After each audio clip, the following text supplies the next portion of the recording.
Hello everyone, welcome to my YouTube channel Ravish ji सड्डा।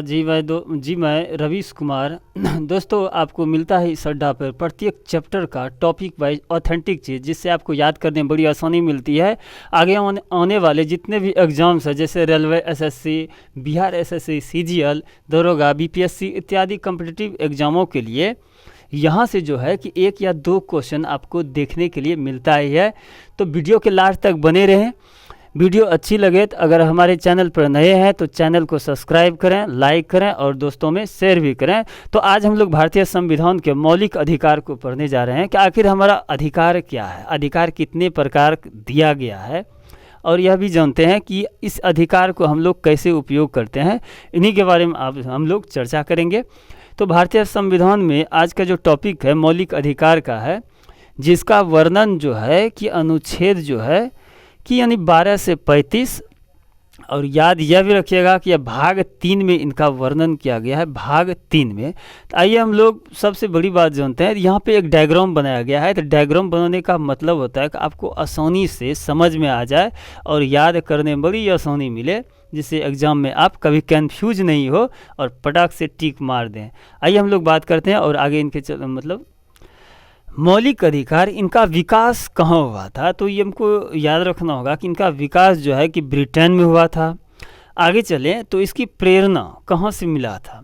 इनकी प्रेरणा जो है कि अमेरिका से मिला था। और आगे चलते हैं हम लोग मांग। तो सर्वप्रथम क्या था कि 1931 में कराची में सरदार वल्लभ भाई पटेल ने इनकी सर्वप्रथम मांग किया था। आगे हम लोग चलते हैं कि वकालत। इनकी वकालत जो है कि तेज बहादुर सप्रू ने 1945 में किया था।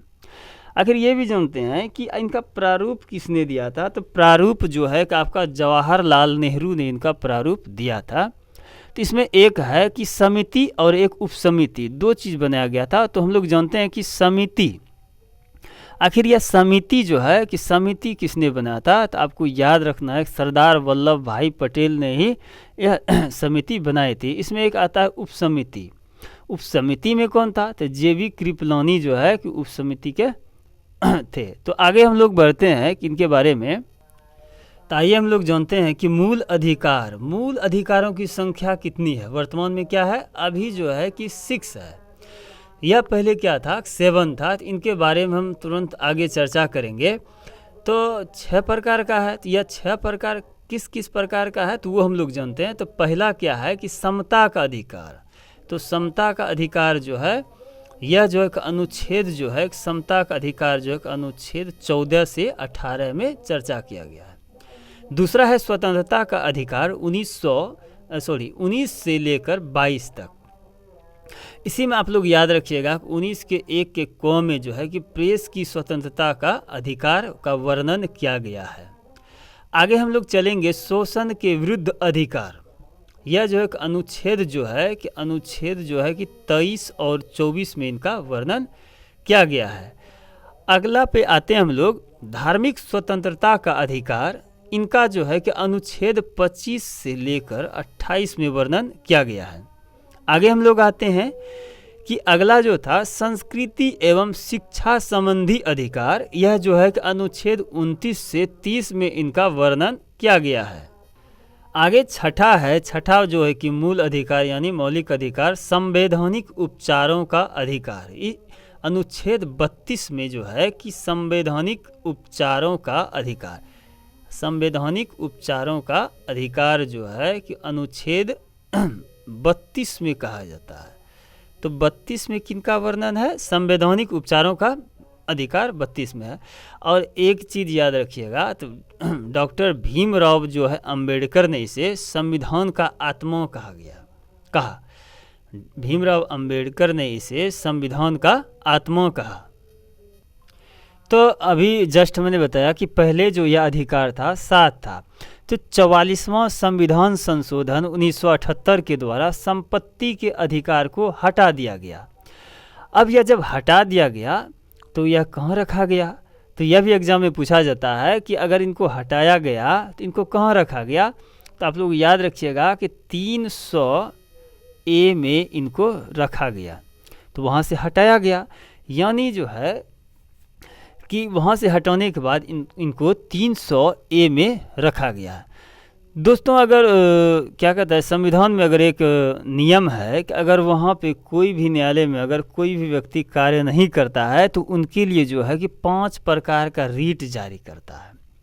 तो वह रीट किस प्रकार का है, तो वहाँ पे 5 प्रकार का रीट जारी करता है।